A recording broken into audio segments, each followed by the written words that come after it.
আসসালামু আলাইকুম। এটিএন বাংলা সংবাদে সবাইকে স্বাগত জানাচ্ছি আমি অনামিকা হাসান পুনম। শুরুতে বিআরবি কেবল সংবাদ শিরোনাম। দীর্ঘ ৭.৫ বছর পর মা ছেলের দেখা, হিথ্রো বিমানবন্দরে আবেগঘন মুহূর্ত। লন্ডন ক্লিনিকে ভর্তি বেগম খালেদা জিয়া।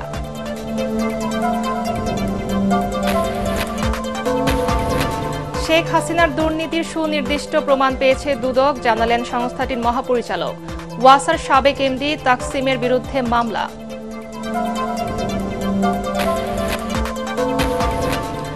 বিডিআর বিদ্রোহে কারাগারে আটক সদস্যদের মুক্তি ও চাকরিচ্যুতদের পুনর্বহালের দাবিতে রাজধানীতে স্বজনদের দিনভর বিক্ষোভ পদযাত্রা। বৈষম্য বিরোধী ছাত্র আন্দোলনের সংহতি প্রকাশ। খাবার জোটাতেই বড় অংশ খরচ হচ্ছে খেটে খাওয়া মানুষের, বললেন পরিকল্পনা উপদেষ্টা।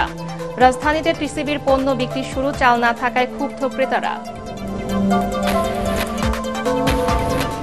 এবং ঢাকা সহ সারা দেশে আবারও হাড় কাঁপানো শীত, ঘন কুয়াশার কবলে বিভিন্ন এলাকা। কাল থেকে আরেকটি শৈত্যপ্রবাহের পূর্বাভাস। শুনছিলেন বিআরবি কেবল সংবাদ শিরোনাম। এবারে বিস্তারিত।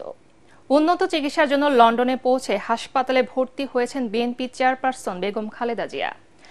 এর আগে ৭.৫ বছর পর মা ছেলের দেখায় বিমানবন্দরে তৈরি হয় আবেগঘন পরিবেশ।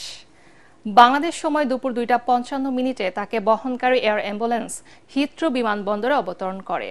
সেখানে তাকে স্বাগত জানান বড় ছেলে বিএনপির ভারপ্রাপ্ত চেয়ারম্যান তারেক রহমান, তার স্ত্রী জোবাইদা রহমান সহ স্থানীয় বিএনপি নেতাকর্মীরা। কামরুজ্জামান রাজীবের রিপোর্ট।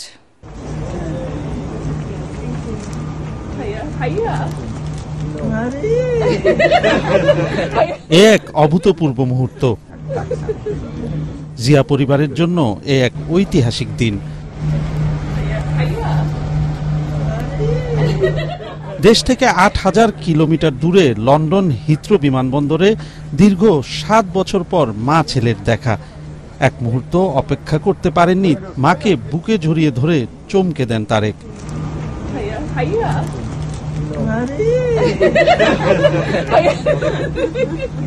তৈরি হয় এক আনন্দময় আবেগঘন পরিবেশ। লন্ডন সময় সকাল ৯টা ৫ যুক্তরাজ্যে পৌঁছলে বিমানবন্দরে খালেদা জিয়াকে বরণ করেন বাংলাদেশের ভারপ্রাপ্ত রাষ্ট্রদূত হযরত আলী খান।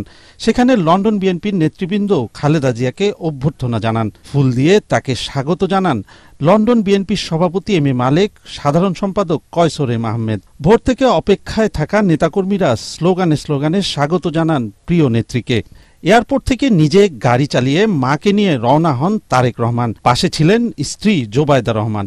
বেগম জিয়াকে সরাসরি লন্ডন ক্লিনিকে নিয়ে যান তারেক রহমান। এ সময় লন্ডন বিএনপির নেতাকর্মীরা বিমানবন্দর থেকে তাদের সঙ্গী হন। চিকিৎসার জন্য সবশেষ ২০১৭ সালের ১৬ জুলাই বেগম জিয়া লন্ডন গিয়েছিলেন। মঙ্গলবার রাত পৌনে ১২টায় ঢাকা থেকে দোহা হয়ে লন্ডনের উদ্দেশ্যে যাত্রা করেন সাবেক এই প্রধানমন্ত্রী।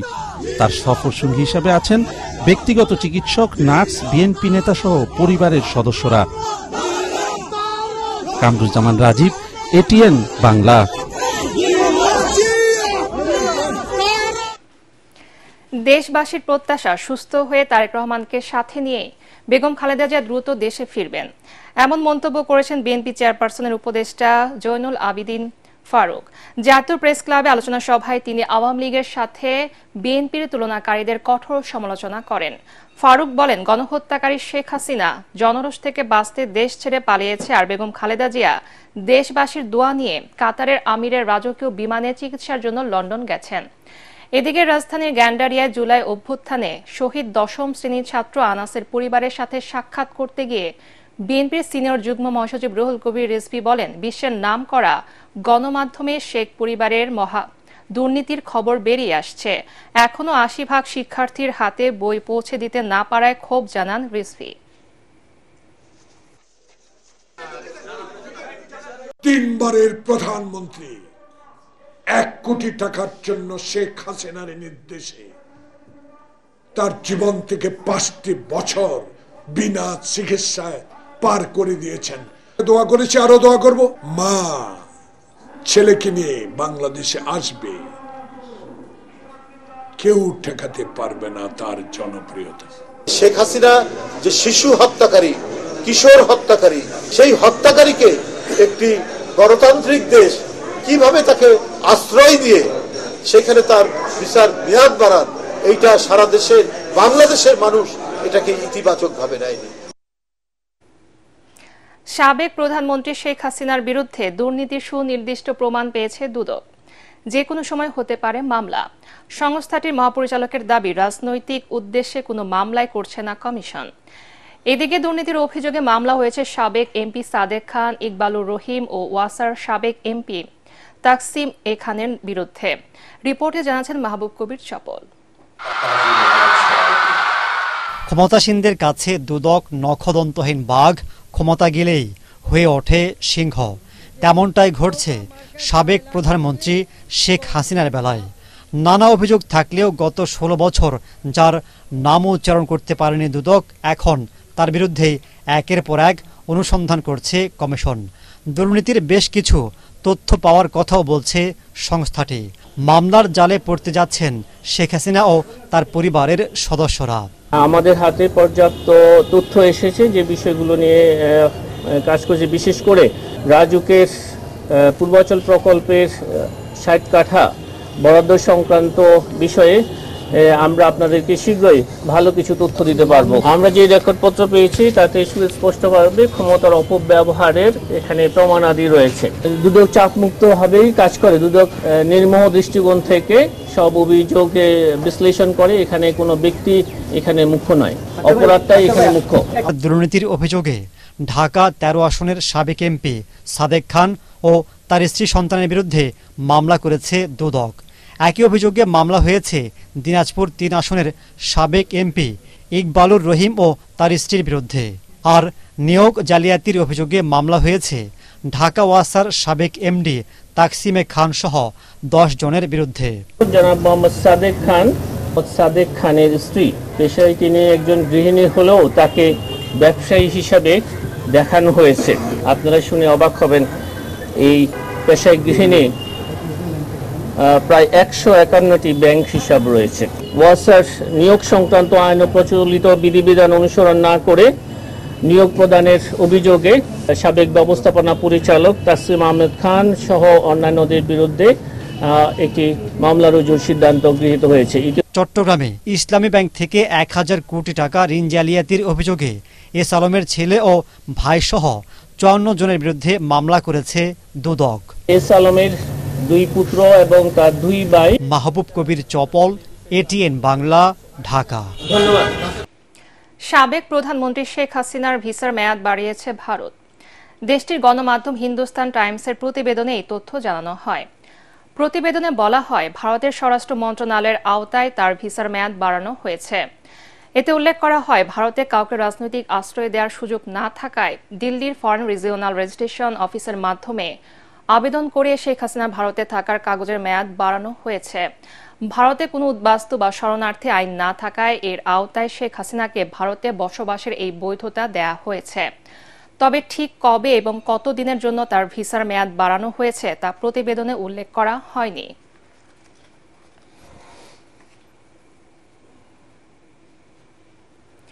বিএনপি চেয়ারপারসন বেগম খালেদা জিয়ার বিরুদ্ধে জিয়া অরফানেজ ট্রাস্ট দুর্নীতি মামলায় হাইকোর্টের দেয়া 10 বছরের কারাদণ্ডের রায়ের বিরুদ্ধে করা আপিলের শুনানি আগামীকাল পর্যন্ত মুলতবি করেছে আপিল বিভাগ। প্রধান বিচারপতি সৈয়দ রেফাত আহমেদের নেতৃত্বাধীন 5 সদস্যের বিচারপতির আপিল বেঞ্চে দ্বিতীয় দিনের শুনানি করেন খালেদা জিয়ার আইনজীবীরা। পরে রাষ্ট্রপক্ষে শুনানি করেন অতিরিক্ত অ্যাটর্নি জেনারেল অনিকার হক। গত 11 নভেম্বর খালেদা জিয়াকে আপিলের অনুমতি দিয়ে হাইকোর্টের দেয়া সাজার রায়ের কার্যকারিতা স্থগিত করেন আপিল বিভাগ। 2018 সালের 8 ফেব্রুয়ারি এই মামলায় খালেদা জিয়াকে 5 বছরের কারাদণ্ড দেন বিচারিক আদালত। ওই বছরের 20 ফেব্রুয়ারি খালেদা জিয়া হাইকোর্টে আপিল করেন। 2018 সালের 30 অক্টোবর বিচারপতি এম ইনায়েতুর রহিম ও বিচারপতি মুস্তাফিজুর রহমানের দ্বৈত বেঞ্চ খালেদা জিয়ার সাজা 5 বছর থেকে বাড়িয়ে 10 বছর করেন। আমরা বিশ্বাস করি যে এই আদালতের উপরে কোনো প্রশাসনিক হস্তক্ষেপ নাই এবং সেই কারণে তারা নিরপেক্ষ একটি জাজমেন্ট এই মামলায় দেবেন। আমরা আশা করি আদালত থেকে ন্যায় বিচার আমরা পাব। গাজীপুরে টঙ্গীতে ইজতেমা মাঠে দুপক্ষের সংঘর্ষে হতাহতের ঘটনায় করা মামলায় দিল্লির মাওলানা সাদ কান্ধলভির অনুসারী বাংলাদেশের প্রধান মুরব্বী সৈয়দ ওয়াসিফুল ইসলাম সহ 23 জনকে আগাম জামিন দিয়েছে হাইকোর্ট। পুলিশ তদন্ত প্রতিবেদন দেয়া পর্যন্ত তারা জামিনে থাকবেন। একই সাথে তাবলিগ জামাতের দুপক্ষকে মিলেমিশে কার্যক্রম পরিচালনার তাগিদ দিয়েছে উচ্চ আদালত। বিচারপতি মোহাম্মদ মাহবুবুল ইসলাম ও বিচারপতি হামিদুর রহমানের দ্বৈত বেঞ্চ এই আদেশ দেন। গত 19 ডিসেম্বর রাতে সাদ অনুসারী 29 জনের নাম উল্লেখ সহ অজ্ঞাত পরিচয় কয়েকশো জনকে আসামি করে টঙ্গী পশ্চিম থানায় মামলা করেন মাওলানা জোবায়ের অনুসারী SM আলম নামে এক ব্যক্তি। পিলখানা বিদ্রোহের ঘটনায় নিরপরাধ বিডিআর সদস্যদের মুক্তি এবং বিনা দোষে চাকরিচ্যুতদের পুনর্বহাল করার দাবিতে বিক্ষোভ সমাবেশ করছে তাদের পরিবারের সদস্যরা। রাজধানীর কেন্দ্রীয় শহীদ মিনার ও শাহবাগে মানববন্ধন করেন তারা। তাদের অভিযোগ, শেখ হাসিনার নীল নকশার অংশ হিসেবে 2009 সালে পরীক্ষিত সেনা কর্মকর্তাদের হত্যা করা হয়, আর এতে পরিকল্পিতভাবে জড়ানো হয় বিডিআর সদস্যদের। খায়রুল ইসলামের রিপোর্ট। সকাল থেকেই রাজধানীর কেন্দ্রীয় শহীদ মিনার ও শাহবাগে বিক্ষোভ মিছিল ও মানববন্ধন করে চাকরিচ্যুত বিডিআর সদস্য ও বিনা অপরাধে কারাবন্দী বিডিআর সদস্যদের স্বজনরা। এদের কারো ভাই, কারো বাবা, কারো আবার স্বামী মিথ্যা মামলায় বিনা দোষে 16 বছর ধরে খাটছে জেল। অসহায় এসব পরিবারের কথায় ফুটে ওঠে ক্ষোভ আর নির্যাতনের নানা চিত্র। 16 বছর থেকে আমি স্বামী হারা, ছোট ছেলে 1 বছর, বাবারা চিনতে পারে না। বাবার ওই যে যখন কুড়ে নিয়ে আসে একটু কাছে দেয় যে ধাক্কায় যাও তোমার আব্বু, ও ভয়ে যায় না, আমার বাবা না, ভয়ে কান্দে। আমাদের কালকে বিডিআর কোর্ট আছে, বিডিআর এর মুক্তির জন্য, আর আমাদের যারা চাকরিচ্যুত ভাই আছে তাদের চাকরি পুনর্বহালের জন্য। এর আগে কেন্দ্রীয় শহীদ মিনারের সমাবেশে ঘটনার সুষ্ঠু তদন্ত, বিডিআর সদস্যদের মুক্তি ও চাকরিচ্যুতদের চাকরিতে পুনর্বহালের দাবিও জানান তারা। সহ প্রায় 18,520 জন সদস্যকে আমাদেরকে বিভিন্ন মেয়াদে বিভিন্নভাবে চাকরিচ্যুত করা হয়েছে এবং এই চাকরিচ্যুতর পরিপ্রেক্ষিতে আমরা খুব মানবতার জীবনযাপন করছি। আমাদের বিরুদ্ধে যে ষড়যন্ত্রমূলক মামলা করা হয়েছে এবং আমাদেরকে চাকরি থেকে চাকরিচ্যুত করা হয়েছে, তাদেরকে চাকরিতে পুনর্বহাল করার জন্য বিকেলে প্রধান উপদেষ্টার বাসভবনের উদ্দেশ্যে পদযাত্রা করলে শাহবাগ মোড়ে পুলিশের বাধার মুখে পড়েন তারা। পরে জাতীয় জাদুঘরের সামনে অবস্থান নেন চাকরিচ্যুত বিডিআর ও তাদের পরিবারের সদস্যরা। এ সময় 9 সদস্যের একটি প্রতিনিধি দল প্রধান উপদেষ্টার কার্যালয়ে স্মারকলিপি দেন। যে বেইনসাফি জুলুম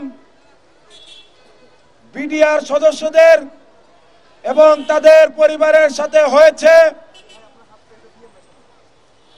তার যদি কোনো কার্যকরী পদক্ষেপ আমরা না দেখতে পাই, তাহলে আমরা এর চেয়ে অনেক বেশি কঠিন কর্মসূচি দেব।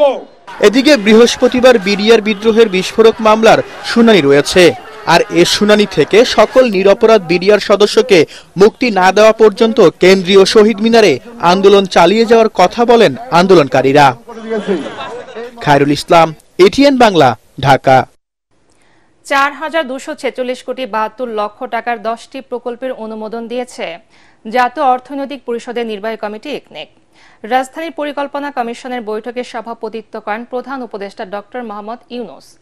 এ সময় সব মন্ত্রণালয়ের উপদেষ্টা, পরিকল্পনা পরিষদের সদস্য ও প্রকল্প সংশ্লিষ্ট মন্ত্রণালয়ের সচিবরা উপস্থিত ছিলেন। বৈঠক শেষে ব্রিফিংয়ে পরিকল্পনা উপদেষ্টা ওয়াহিদ উদ্দিন মাহমুদ বলেন, মূল্যস্ফীতি বর্তমানে ইতিবাচক পর্যায়ে পৌঁছালেও নিম্ন ও মধ্যবিত্তরা ভালো নেই। খাবার জোগাতে সীমিত আয়ের জনগোষ্ঠীর সিংহভাগ অর্থ খরচ হচ্ছে। তিনি বলেন, রফতানির গতি ফিরতে শুরু করেছে, যা রেমিটেন্স প্রবৃদ্ধিতে স্থানীয় আর্থিক কর্মকাণ্ড বাড়তে সহায়ক হবে।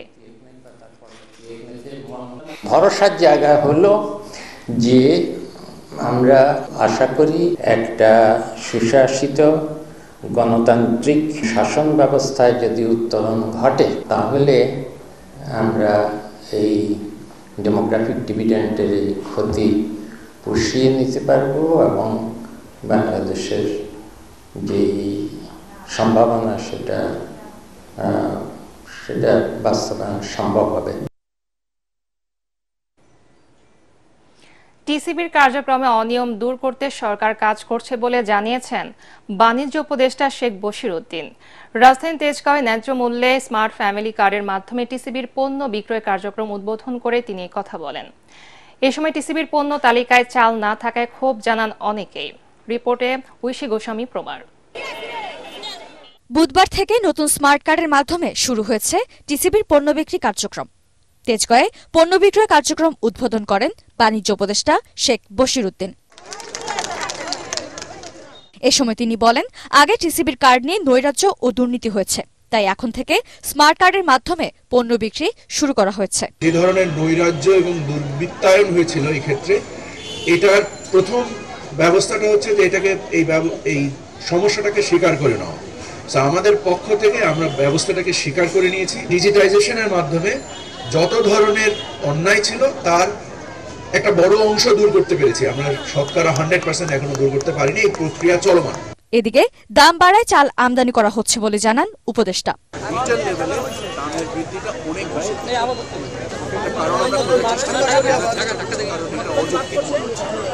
এ সময় ন্যায্য মূল্যে চাল না পাওয়ায় ক্ষোভ জানান কেউ কেউ। মধ্যবিত্ত ফ্যামিলি চাউলের যে ঊর্ধ্বগতি বাজার, এতে চাউল বন্ধ করলে সাধারণ মানুষ অনেক কষ্ট পাবে। চাইলে বেশি দরকার আমাদের, আমরা গরিবে কি কিনে খাইতারি, তখন আমরা কুন্ডা বাদ তোমার কুন্ডা আমরা কম। দেশে এ পর্যন্ত 63 লাখ স্মার্ট কার্ড বিতরণ করা হয়েছে। এতে 100 টাকায় 2 লিটার তেল, 60 টাকায় 2 কেজি মসুর ডাল ও 70 টাকায় 1 কেজি চিনি পাচ্ছেন ক্রেতারা। ঐশী গোস্বামী প্রমা, এটিএন বাংলা, ঢাকা। আমলাতান্ত্রিক জটিলতা ও অনুমতিপত্র না পাওয়ায় ব্রাজিল থেকে বাংলাদেশে গরুর মাংস আমদানি করা সম্ভব হয়নি বলে জানিয়েছেন ব্রাজিলের রাষ্ট্রদূত পাওলো ফার্নান্দো দিয়াস ফেরেস। তার আশা শিগগিরই এসব সমস্যার সমাধান হবে। শুধু দুদেশের বাণিজ্য নয়, ব্রাজিল বাংলাদেশে নতুন করে বিনিয়োগ করতে চায় বলে জানান তিনি। ব্রাজিলের সাও পাওলোতে জুনে অনুষ্ঠিত হতে যাওয়া মেড ইন বাংলাদেশ প্রদর্শনী উপলক্ষে রাজধানীর একটি হোটেলের সংবাদ সম্মেলনে ব্রাজিলের রাষ্ট্রদূত এসব কথা বলেন। এতে জানানো হয়, প্রথমবারের মতো এই বছরের 15 থেকে 18 জুন ব্রাজিলে বাংলাদেশি পণ্যের সবচেয়ে বড় প্রদর্শনী হবে, যেখানে তৈরি পোশাকের পাশাপাশি ওষুধ, চামড়া, বস্ত্রসহ শতাধিক প্রতিষ্ঠান অংশ নেবে। We have the biggest producer of beef in the world, the BFS. It's an enormous company. They are everywhere. And they are willing to invest in Bangladesh. If we don't get the certification, it's not only about selling or beef to Bangladesh, it's about making investments here. One of the things, I don't know if this is going to happen, so don't take me what I'm going to say in the wrong way, but one of the things that I observed, I read this in the paper, right, that Dhaka has 4 slaughterhouses, all broken. 15 জানুয়ারির মধ্যে জুলাই ঘোষণাপত্র প্রকাশ করতে হবে বলে হুঁশিয়ারি উচ্চারণ করেছেন বৈষম্য বিরোধী ছাত্র আন্দোলনের নেতৃবৃন্দ। দুপুরে জুলাই বিপ্লবের ঘোষণাপত্রের পক্ষে জনমত গঠনে রাজধানীর যাত্রাবাড়ি, কুমিল্লা ও নরসিংদীতে লিফলেট বিতরণ ও জনসংযোগের সময় একথা বলেন সমন্বয়ক হাসনাত আবদুল্লাহ, সার্জিস আলম এবং আরিফ সোহেল। নির্ধারিত সময়ের মধ্যে রাষ্ট্র এই ঘোষণাপত্র বাস্তবায়ন করবে বলেও প্রত্যাশা করেন তারা। এর আগে জুলাই শহীদদের রাষ্ট্রীয় স্বীকৃতি, সরকারি খরচে চিকিৎসা, আওয়ামী দোসরদের বিচার সহ 7 দফা দাবি নিয়ে 15 দিনের সময়সীমা বেঁধে দেয় বৈষম্য বিরোধী ছাত্র আন্দোলন।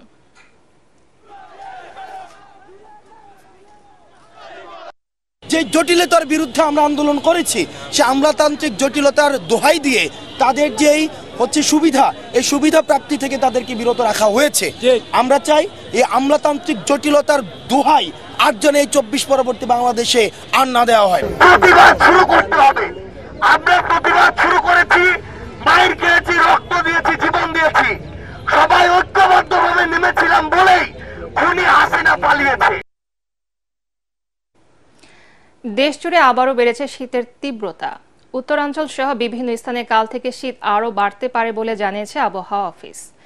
এর মধ্যে নীলফামারীতে তাপমাত্রার তুলনায় শীতের প্রকোপ বেশি। আজ জেলার সর্বনিম্ন তাপমাত্রা 15 ডিগ্রি সেলসিয়াস রেকর্ড করেছে সৈয়দপুর বিমানবন্দর আবহাওয়া অফিস।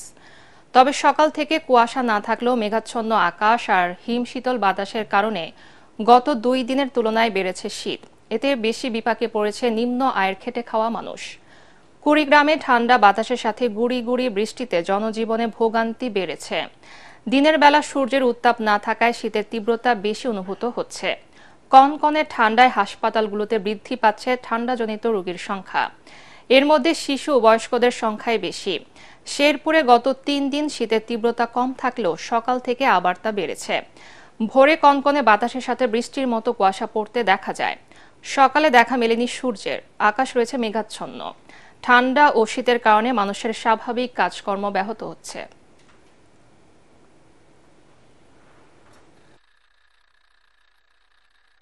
রাজধানীতে আবারও জেঁকে বসেছে শীত। সকাল থেকে সূর্যের দেখা মেলেনি। মেঘাচ্ছন্ন আকাশ ও বাতাসের কারণে বেশি শীত অনুভূত হচ্ছে। ফলে নগরে নিম্নবিত্ত ও খেটে খাওয়া মানুষ পড়েছেন বিপাকে। আবহাওয়া অধিদপ্তর জানিয়েছে এমন ঠান্ডা থাকতে পারে আরও কয়েকদিন। আরও জানাচ্ছেন মুশফিকুর রহমান। বুধবার সকাল থেকে মেঘাচ্ছন্ন আকাশ, ঘন কুয়াশা ও হিমেল হাওয়ায় রাজধানী জুড়ে আবারও হাড় কাঁপানো শীত। কনকনে ঠান্ডা পড়লেও পেট যে মানে না শীতের অজুহাত, তাই তীব্র শীত উপেক্ষা করেই জীবিকার তাগিদে রাস্তায় নেমেছে মানুষ। ঠান্ডা লাগলেও পেটে তো মানতেছে না, পেট তো চলবেই। হ্যাঁ, পেটে মানে না, যার কারণে রাস্তায় ফুটপথে দাঁড়ায় ব্যবসা করতে। প্রচুর পরিমাণ শীতের জন্য তো রাস্তাঘাট চলা খুব ঝামেলাই। এক্ষেত্রে রিক্সা চালানো খুব কষ্ট হইতেছে। শীতের মধ্যে কষ্ট হলে একটাই যে আজকে উঠা কাজে যেতে পারি। আজকে 1 ঘন্টা দেরি হয়ে গেছে, এতে একটু প্রবলেম হয়ে গেছে। 4-5 কম হইব। কষ্ট তো হয়, কি করবো, পেটের অভাবে বাইরেই তৈবে। যদি পেটের অভাবে না বাইরে দুপুরে বা পোলাপানে কি খাওয়াবো। উত্তরাঞ্চলে বৃষ্টি না হওয়ায় কুয়াশা বেড়ে শীতের প্রকোপ বেড়েছে। বৃহস্পতিবার মৃদু থেকে মাঝারি শৈত্যপ্রবাহের সম্ভাবনা রয়েছে বলে জানিয়েছে আবহাওয়া অধিদপ্তর। জানুয়ারি মাস এটা আমাদের শীতলতম মাস, শীতের তীব্রতা কিন্তু থাকবে, শীত অনুভূত হবে। তবে এখনকার দিনের বেলা যে তীব্র শীতটা অনুভূত হচ্ছে, কুয়াশা সামনে কিছুটা কমবে এবং এখন যে তীব্র শীত অনুভূত এটা অনেকটা কমবে। কালকের পর থেকে হয়তো আমরা একটা মৃদু থেকে মাঝারি শৈত্যপ্রবাহ, এটা ক্ষণস্থ মানে স্বল্প মেয়াদে একটা শৈত্যপ্রবাহ আমরা দেখতে যাচ্ছি, না তো কালকের পর থেকে এটা হতে পারে। আগামী কয়েকদিন রাত ও দিনের তাপমাত্রা পরিবর্তন না হয় শীত বেশি অনুভূত হওয়ার সম্ভাবনা রয়েছে বলে জানায় আবহাওয়া অফিস। মুশফিকুর রহমান, এটিএন বাংলা, ঢাকা। দাবি আদায় রাজপথ দখল করে জনভোগান্তি সৃষ্টি না করে খোলা মাঠ কিংবা সভাস্থল বেছে নেয়ার অনুরোধ জানিয়েছেন ডিএমপি কমিশনার শেখ মোহাম্মদ সাজ্জাদ আলী। সকালে ক্র্যাবের বার্ষিক সাধারণ সভায় তিনি এই কথা জানান। তিনি বলেন, রাজপথ দখলের কারণে ঢাকা শহরে ট্রাফিক ব্যবস্থা ভেঙে পড়ে। ডিএমপি কমিশনার বলেন, 5 আগস্টের পরে পুলিশ কিছুটা নিষ্ক্রিয় থাকলেও এখন স্থবিরতা কাটিয়ে উঠেছে। এ সময় ছিনতাই রোধে ডিএমপি তৎপর রয়েছে বলেও জানান তিনি।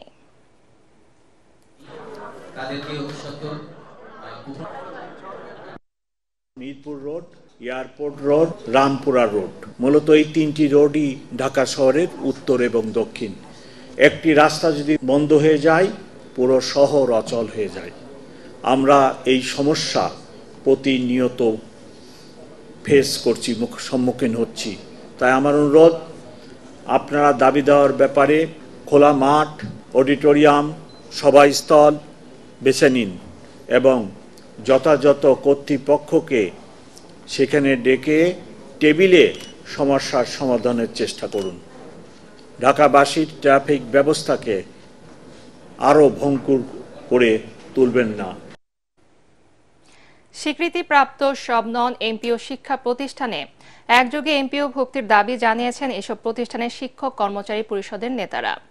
সকালে জাতীয় প্রেস ক্লাবের সংবাদ সম্মেলনে তারা বলেন, বিগত ফ্যাসিবাদী সরকার 2021 সালের অযৌক্তিক এমপিও নীতিমালা ও জনবল কাঠামো দিয়ে বৈষম্য সৃষ্টির মাধ্যমে হাজারো শিক্ষা প্রতিষ্ঠান এমপিও বঞ্চিত করেছে।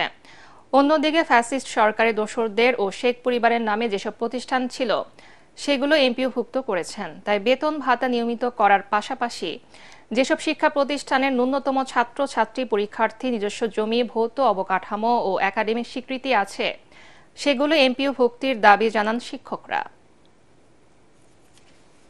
অন্তর্বর্তীকালীন সরকারের মাননীয় শিক্ষা উপদেষ্টা মহোদয়ের নিকট আমাদের একমাত্র দাবি, স্বৈরাচারী এমপিও নীতিমালা 2021 বাতিল করে স্বীকৃতি একমাত্র নীতিমালা কার্যকর করে স্বীকৃতিপ্রাপ্ত নন এমপিও সকল প্রতিষ্ঠান একযোগে এমপিওভুক্ত করতে হবে।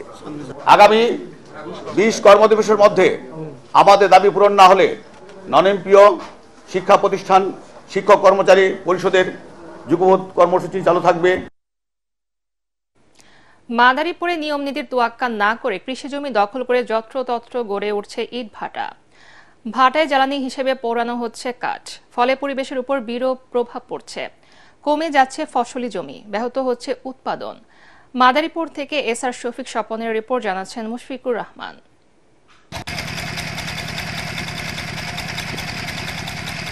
কোনো নিয়ম নীতির তোয়াক্কা না করেই চলছে ইট ভাটা। অবৈধভাবে সমিল বসিয়ে কাঠ কেটে পোড়ানো হচ্ছে ভাটায়, যার ফলে দূষিত হচ্ছে পরিবেশ, বিলীন হয়ে যাচ্ছে নানা প্রজাতির বৃক্ষ। আর কৃষি জমি দখল করে মাটি সংগ্রহ চলছে অবাধে। এসব ইট ভাটার বিষাক্ত কালো ধোঁয়া, গ্যাস ও ধুলায় অতিষ্ঠ হয়ে পড়েছেন এলাকাবাসী। এই অবৈধ ইট ভাটার জন্য ফসলি জমি নষ্ট হচ্ছে, আমাদের পরিবেশ দূষণ হচ্ছে, ধুমার জন্য গাছপালা ভালো হচ্ছে না। স্কুলের পাশে ইটের ভাটা হওয়ার কারণে বাচ্চাদের বিভিন্ন রকম সমস্যা দেখা দিতে পারে। এগুলো আসলে প্রশাসনের দৃষ্টি দেওয়া দরকার। মাদারীপুরকে বাঁচাতে হলে, আমাদের এই সমাজকে বাঁচাতে হলে, আমাদেরকে বাঁচতে হলে অবশ্যই ইট ভাটা বন্ধ হওয়া উচিত। মাদারীপুর জেলার প্রায় শতাধিক ইট ভাটার অধিকাংশই অবৈধ। আর এসব ইট ভাটার বেশিরভাগই স্থাপন করা হয়েছে ফসলি জমি কিংবা এর আশপাশ ঘেঁষে। এসব ইটভাটায় নেই পরিবেশ অধিদপ্তর ও ফায়ার সার্ভিসের অনুমতি। এ অবস্থায় জেলার অবৈধ ইটভাটা বন্ধে প্রশাসনের হস্তক্ষেপ চেয়েছেন সচেতন নাগরিক কমিটি। নিয়ম অনুযায়ী ইটের ভাটায় কয়লা দিয়ে ইট পোড়ানোর কথা, কিন্তু অভিযোগ আছে যে কাঠ পোড়ানো হচ্ছে এবং কয়লাটা স্যাম্পল হিসেবে ব্যবহার করা হয়, কিন্তু সামগ্রিকভাবে কাঠই বেশি পোড়ানো হয়, যেটা পরিবেশের কারণে এবং পরিবেশের জন্য খুবই হুমকির কারণ। ইট ভাটার কালো ধোয়ার কারণে ক্ষতিগ্রস্ত হচ্ছে পরিবেশ। ইটের ভাটাগুলোতে আমাদের কৃষি জমি চলে যাচ্ছে, পাশাপাশি তাদের যে চিমনি যে ধোঁয়া, এই ধোঁয়া আমাদের ফসলি জমি এবং আমাদের ফল এগুলোকে ক্ষতি করে। আইন অমান্যকারীদের বিরুদ্ধে ব্যবস্থা নেওয়া হবে বলে জানান জেলা প্রশাসক। আমাদের যে ভাটা মালিকরা রয়েছে তাদের সাথে আমরা একটা সচেতনমূলক সভা করেছি এবং তাদেরকে আমরা বুঝিয়েছি যে কোনোভাবেই যদি আইনের ব্যত্যয় করে, যদি কেউ ইটভাটা চালায় তাদের বিরুদ্ধে আমরা ব্যবস্থা গ্রহণ করব। পরিবেশ অধিদপ্তরের তথ্য মতে মাদারীপুর জেলায় ৭৬টি ইটভাটা রয়েছে, যার মধ্যে ছাড়পত্রের জন্য আবেদন করেছেন মাত্র ৬টি ভাটার মালিক। মুশফিকুর রহমান, এটিএন বাংলা। প্রায় ৪ যুগ পরও আধুনিকতার ছোঁয়া লাগেনি ঝালকাঠি বাস টার্মিনালে। বর্ষা মৌসুমে কাদা পানিতে বেহাল দশা, আর শুকনো মৌসুমে ধুলাবালিতে নাকাল যাত্রীরা। নিয়ে যাত্রী সেবার ন্যূনতম সুবিধা, ফলে চরম দুর্ভোগ পোহাচ্ছেন ২২টি রুটে চলাচলকারী যাত্রীরা। ঝালকাঠির প্রতিনিধি HM নাসির উদ্দিনের রিপোর্ট, জানাচ্ছেন তামান্না জেনিফার। ১৯৮৮ সালে ঝালকাঠি পৌরসভার ভেতরে স্থাপন করা হয় জেলা বাস টার্মিনালটি। যুগের পর যুগ পেরিয়ে গেলেও আধুনিকতার ছোঁয়া লাগেনি এই টার্মিনালে। যাত্রীদের জন্য নেই বিশ্রামাগার ও টয়লেটের ব্যবস্থা। রোদে পুড়ে ও বৃষ্টিতে ভিজে গন্তব্যে যাওয়ার জন্য অপেক্ষা করতে হয় যাত্রীদের। দীর্ঘদিন ধরে সংস্কার না হওয়ায় ধুলাবালিতে একাকার বাস স্ট্যান্ড এলাকা। প্রথম শ্রেণীর ঝালকাঠি পৌরসভার বাস টার্মিনালের এই বেহাল দশায় ক্ষোভের শেষ নেই যাত্রী ও পরিবহন শ্রমিকদের। বাস টার্মিনালে কোনো যাত্রী ছাউনি নাই, টয়লেট নাই, কোনো কিছুর ব্যবস্থা নাই। আমাদের এত কষ্ট হয়। পাবলিক টয়লেটের একটা সমস্যা আছে, যেখানে আপনার পুরুষ মানুষ একটা সাইডে গিয়ে বা একটা সমস্যা করতে পারে, কিন্তু মহিলাদের ক্ষেত্রে তো সেটা সম্ভব না। বৃষ্টিক একটা ছাউনি নেই, দেখতেই পারতেছেন আমাদের এই যে বাস স্ট্যান্ডে। আষাঢ় মাস আইলে এ জায়গায় কোমর সমান পানি খায়। বাসে দিনকার পোল্ট্রি খাইছে, অটো ৫-৬টা পোল্ট্রি খাইছে। প্রায় ৪ যুগ সময় ধরে একই চিত্র এখানে, অথচ দক্ষিণ পশ্চিমাঞ্চল এবং ঢাকার সঙ্গে ২২টি রুটে প্রতিদিন শত শত বাস ও হাজার হাজার যাত্রী আসা যাওয়া করছে এ টার্মিনালে। সমস্যার কথা স্বীকার করে পৌরসভার প্রশাসক জানান, একটি আধুনিক বাস টার্মিনাল ও মার্কেট নির্মাণের জন্য প্রকল্প প্রস্তাবনা পাঠানো হয়েছে। আধুনিক বাস স্ট্যান্ড কাম মার্কেট নির্মাণের একটা প্রস্তাবনা আমরা দিয়েছি। আমরা আশা করছি ওখানে জমি নিয়ে কোনো সমস্যা নেই, অচিরেই আমরা এই কাজটা শেষ করতে পারব। দেশের বিভিন্ন জেলায় আধুনিক বাস টার্মিনাল নির্মাণ হলেও পিছিয়ে আছে ঝালকাঠি। যাত্রীদের ভোগান্তির কথা চিন্তা করে কর্তৃপক্ষ একটি আধুনিক বাস টার্মিনাল নির্মাণে দ্রুত পদক্ষেপ নেবেন, এমনটাই প্রত্যাশা স্থানীয়দের। Bureau report, ATN Bangla. অতিথি পাখির কলতানে মুখরিত মৌলভীবাজারের বাইক্কা বিল। প্রতি বছর শীত প্রধান বিভিন্ন দেশ থেকে খাদ্য ও নিরাপদ আশ্রয়ের সন্ধানে আসে এসব পাখি। মনোমুগ্ধকর বিলের সৌন্দর্য আর অতিথি পাখি দেখতে প্রতিদিন এখানে ভিড় করছেন দর্শনার্থীরা। মৌলভীবাজার প্রতিনিধি সৈয়দ মহসিন পারভেজের রিপোর্ট জানাচ্ছেন ফারহিন ইসলাম টুম্পা। বাইক্কা বিলের সবুজ প্রকৃতি, বিভিন্ন প্রজাতির দেশীয় ও পরিযায়ী পাখির কিচিরমিচির, ঝাঁক বেঁধে উড়ে বেড়ানো আর বিলের পানিতে ঝাপাঝাপির দৃশ্য নজর কাটছে দর্শনার্থীদের। পাখি দেখার জন্য রয়েছে ওয়াচ টাওয়ার। বিগত বছরগুলোর তুলনায় দর্শনার্থীর উপস্থিতি বাড়লেও পাখির আগমন কমে গেছে বলে অভিযোগ তাদের। ইদানিং মানুষ বেশি আসছে, প্রকৃতির গাছপালা এগুলা অনেকাংশ কমে গেছে। আজকে দেখছি অনেক মানুষ এখানে আসছে, কিন্তু আগের বেলা এত মানুষ আমরা দেখিনি। হয়তো মানুষের সমাগম বাড়ছে, এই জন্য তো পাখিগুলা হয়তো আসে না।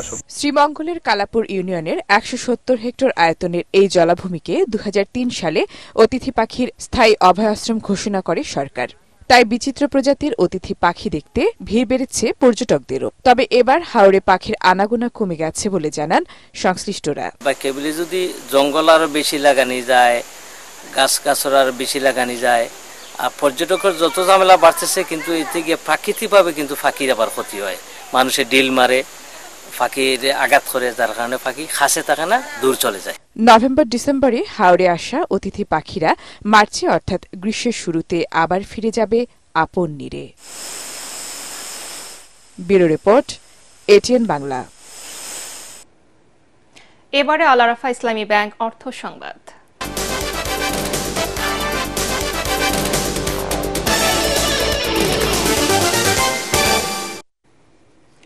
দু সালের মধ্যে বিমান দুর্ঘটনা শূন্যে নামিয়ে আনার আশা করছেন বাংলাদেশ বেসামরিক বিমান চলাচল কর্তৃপক্ষ বেবিচকের chairman air vice marshal Mohammad Manjur Kabir Bhuiyan. রাজধানী উত্তরায় বেবিচক মিলনায়তনে বিমান চলাচল সুরক্ষা নিশ্চিতকল্পে করণীয় শীর্ষক কর্মশালায় এই কথা বলেন তিনি। কর্মশালায় বিভিন্ন এয়ারলাইন্সের প্রতিনিধিরা তাদের মতামত তুলে ধরেন। আন্তর্জাতিক মানের বিমানবন্দর ও রানওয়ে না থাকলে দুর্ঘটনার আশঙ্কা বেশি থাকে বলে জানান অংশীজনরা। বেবিচক চেয়ারম্যান বলেন, ঝুঁকি শনাক্তের পাশাপাশি তা কমানোর কৌশল নির্ধারণে সব পক্ষের সাথে কাজ করবেন তারা। রিয়েলিস্টিক ট্রেনিং দেওয়া, ইমার্জেন্সি ট্রেনিংগুলো দেওয়া, তারপরে খারাপ ওয়েদারের ভিতরে ল্যান্ডিং করা, আমাদের নিজেদের লিমিটেশনটা জানা দরকার। আমাদের যে মেশিনটা আমরা চালাই এয়ারক্রাফট, সেই এয়ারক্রাফটের লিমিটেশনটা আমাদের জানা দরকার। তাহলে কিন্তু আমরা এবং এনভায়রনমেন্টাল লিমিটেশনস এবং আমাদের কি সিজনে কি ধরনের প্রবলেম হতে পারে, ডিফিকাল্টিস হতে পারে, তাহলে কিন্তু আমরা বেটার ম্যানেজমেন্ট করতে পারব। এবারে সন্ধানে লাইফ ইন্স্যুরেন্স আন্তর্জাতিক সংবাদ।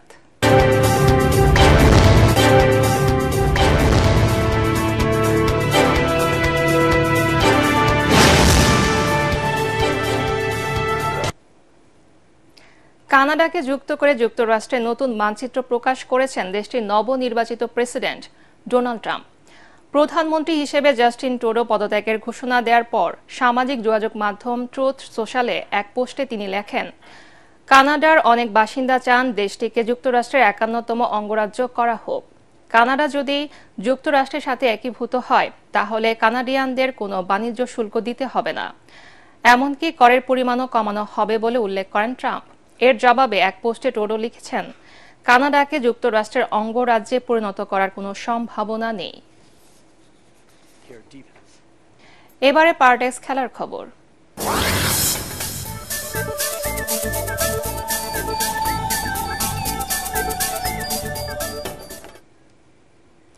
একদিন বিরতির পর আবার সিলেটে শুরু হচ্ছে বাংলাদেশ প্রিমিয়ার লিগ বিপিএল আসর।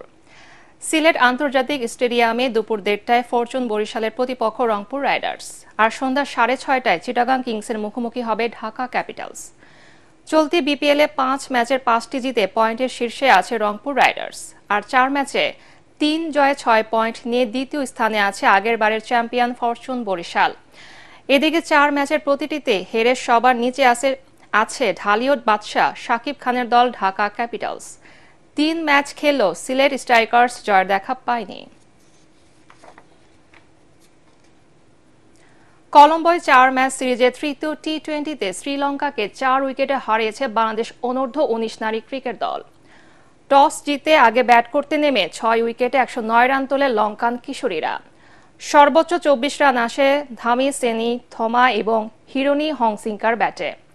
বাংলাদেশের হয়ে 2 উইকেট নেন আনিসা আক্তার। জবাবে 19 ওভার 4 বলে জয় নিশ্চিত করে বাংলাদেশ অনূর্ধ্ব 19 ক্রিকেট দল। 38 রান করে দলের জয়ে ভূমিকা রাখেন ফাহমিদা ছোঁয়া। এছাড়া 26 রানে অপরাজিত থাকেন আফিয়া অসীমা।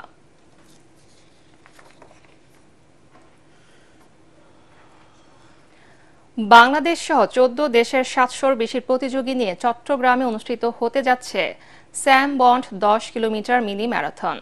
চট্টলা রানার্সের উদ্যোগে চতুর্থবারের মতো শুক্রবার চট্টগ্রামের সিআরবি শিরিষতলা থেকে ম্যারাথন শুরু হবে। দুপুরে আয়োজিত সংবাদ সম্মেলনে জানানো হয় 6 ক্যাটাগরি এই মিনি ম্যারাথনে অংশ নেবে দেশ বিদেশের 750-রও বেশি প্রতিযোগী।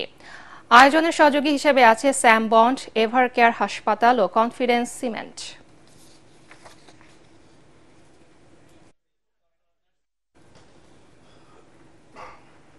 শেষ করার আগে বিআরবি কেবল সংবাদ শিরোনাম আরেকবার। দীর্ঘ 7.5 বছর পর মা ছেলের দেখা, হিথ্রো বিমানবন্দরে আবেগ ঘন মুহূর্ত। লন্ডন ক্লিনিকে ভর্তি বেগম খালেদা জিয়া।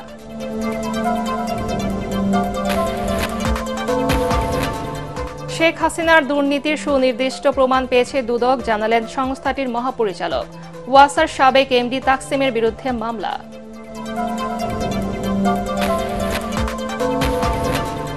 বিডিআর বিদ্রোহে কারাগারে আটক সদস্যদের মুক্তি ও চাকরিচ্যুতদের পুনর্বহালের দাবিতে রাজধানীতে স্বজনদের দিনভর বিক্ষোভ পদযাত্রা। বৈষম্য বিরোধী ছাত্র আন্দোলনের সংহতি প্রকাশ। খাবার জোটাতে বড় অংশ খরচ হচ্ছে খেটে খাওয়া মানুষের, বললেন পরিকল্পনা উপদেষ্টা। রাজধানীতে টিসিবির পণ্য বিক্রি শুরু, চাল না থাকায় ক্ষুব্ধ ক্রেতারা।